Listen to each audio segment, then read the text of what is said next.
Today we got Spider-Man in the MCU taking on Venom from Sony. Who comes out top? Well, let's find out. Eyes up.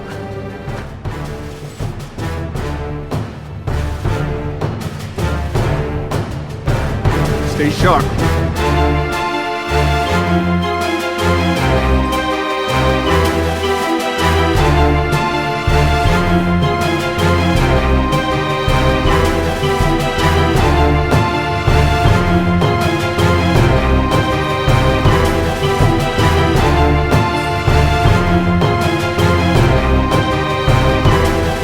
Stay down.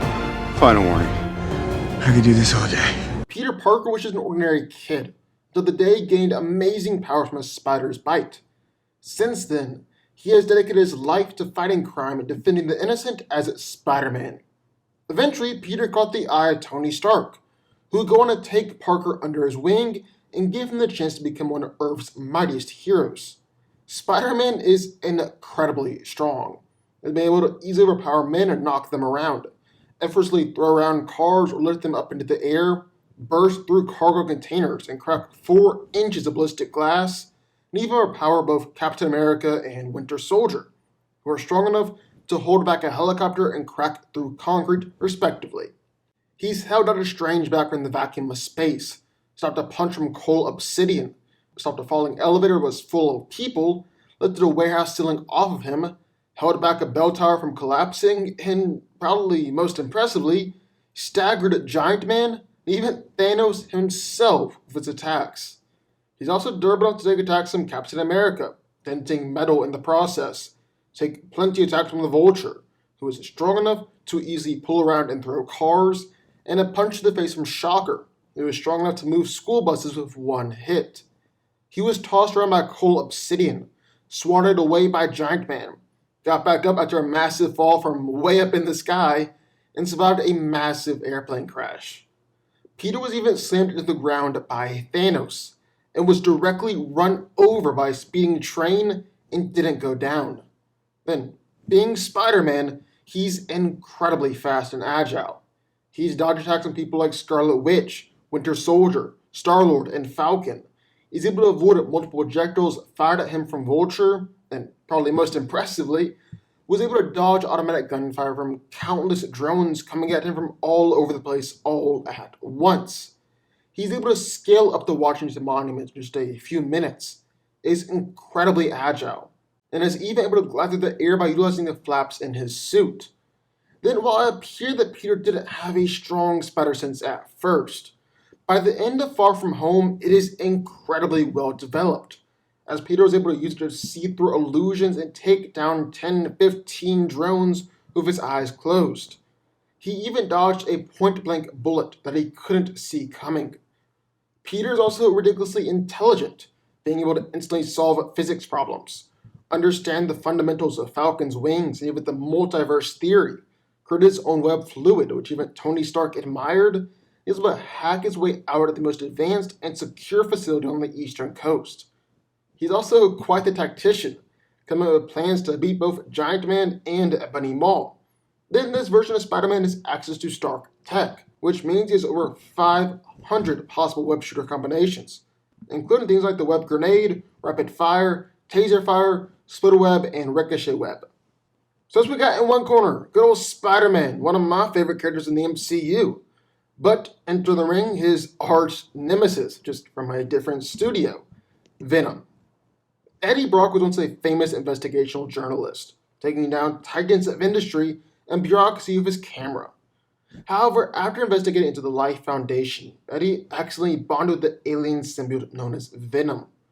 After bonding, Venom found that the two were a perfect match, and they needed each other to live and to thrive. So they set out to do some good, but also a little bad. They are Venom.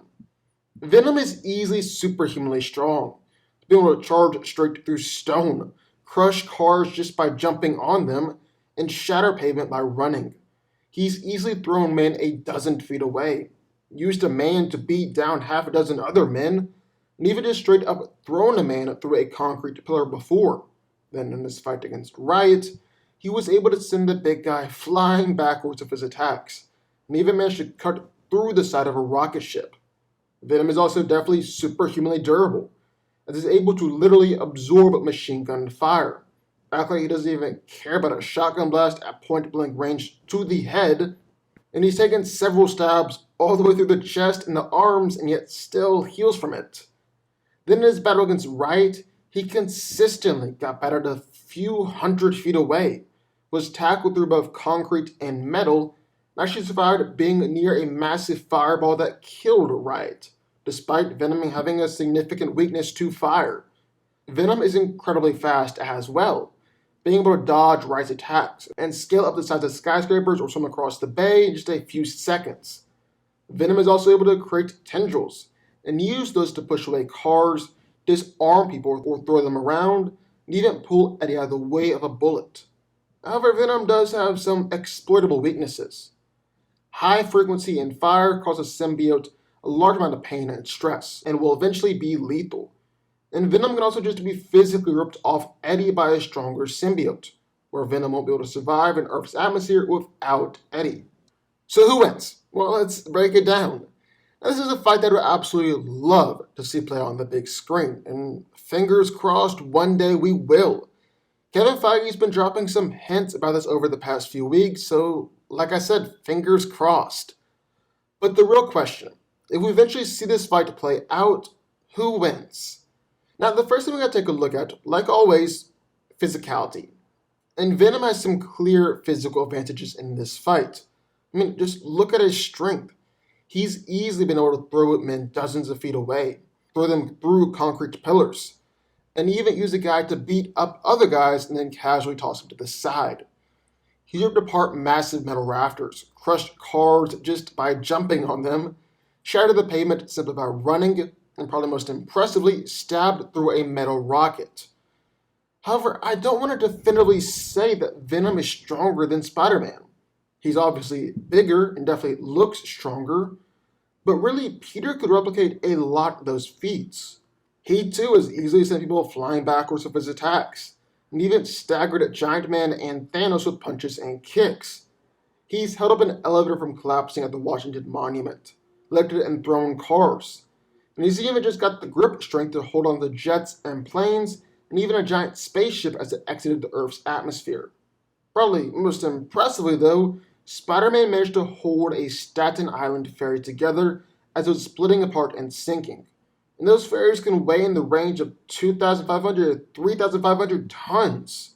Now, obviously, Peter wasn't holding all of that weight. And I'm not at all saying that Peter's able to lift several thousand tons.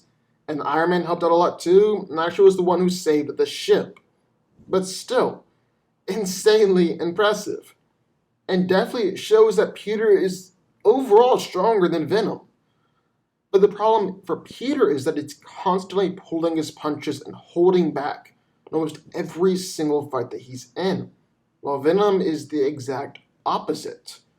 This symbiote is always going all out, and the most that Eddie can do sometimes is to prevent Venom from killing and eating people.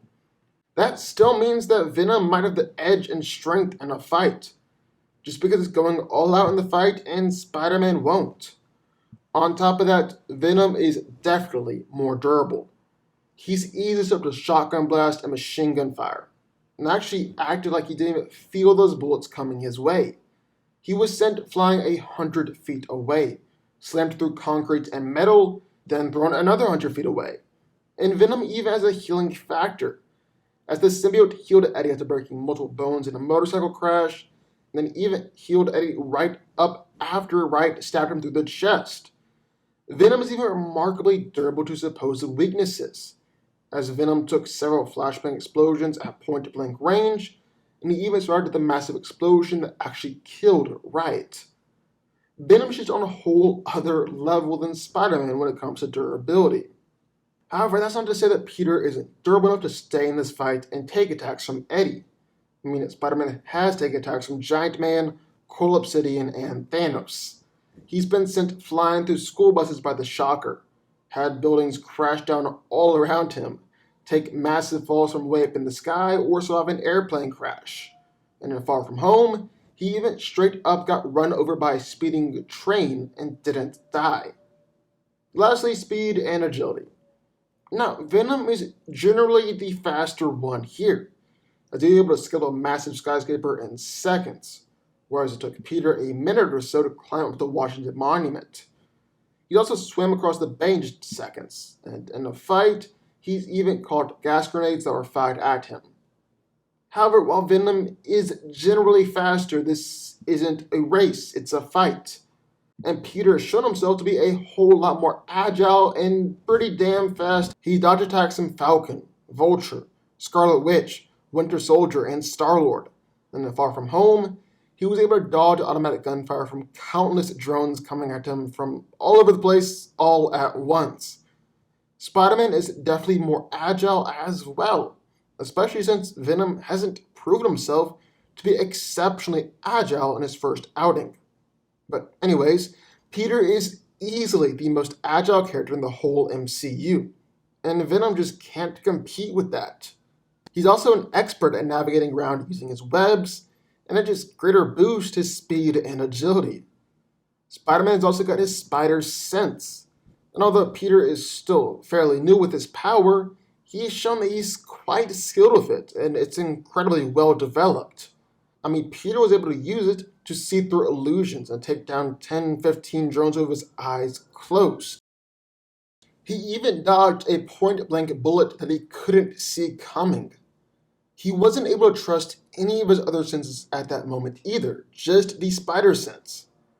And unlike in the comics, Spider-Man will be able to track Venom using his spider sense.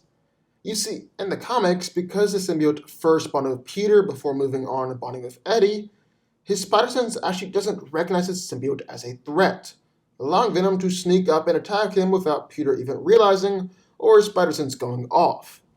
But here, because Spider-Man and Venom have never met before and were never bonded, Venom is going to be showing up all over Pete's radar. Then, finally, Peter has his intelligence to fall back upon. He created his own web fluid and web shooters, which even impressed Tony Stark. He used a simple calculator to hack his way out of one of the most secure facilities on the East Coast, understands complex physics and the fundamentals of the multiverse, and both Tony Stark and Quentin Beck, two bona fide geniuses, were impressed or marked on just how intelligent Pete is. Spider-Man is even quite skilled in a fight, as he was the one to come up with plans to take down both Giant Man and Ebony Maw, with Stark even deferring to Peter to come up with a plan to defeat them all. Venom has some exploitable weaknesses, and if Spider-Man is able to figure them out, he's smart enough to exploit them and possibly beat Venom that way. However, problem is, nothing about Venom really screams, use sonics and fire to beat me. And while Pete might stumble across information, more than likely, he's just going to be punching, throwing stuff, and shooting webs. Things that won't be able to put Venom down. And then I have heard some people argue that odds are Spider-Man probably has fire or sonics built into his suit, considering that he has 500 plus web shooter combinations. But I don't agree with that idea at all. It just introduces a know what limits fallacy. And we don't know what Spider-Man's webs are capable of, and odds are Peter's going to stick with normal webs like he always does. So, end of the day, who wins? Well, Spider-Man is tough. He's got the speed and agility advantage, has a spider sense, is smarter, actually the better and smarter fighter. But I ultimately have to give this one to Venom. I believe that in the comics, if you take away plot and just look at the characters, Venom should beat Spider-Man more often than not. And I think that's what's happening here as well. Venom isn't afraid to use his strength to its utmost potential, is vastly more durable, and will be fighting to kill, or at the very least, seriously maim and injure. He really is just too much for Pete. Venom wins. But what do y'all think? I would love to hear your thoughts. Sign off in the comments down below. Also, be sure, hit that like button, hit the subscribe button, turn on notifications, join the Fan Go Army. Check out my new merch in the link down below, and I will see y'all next time.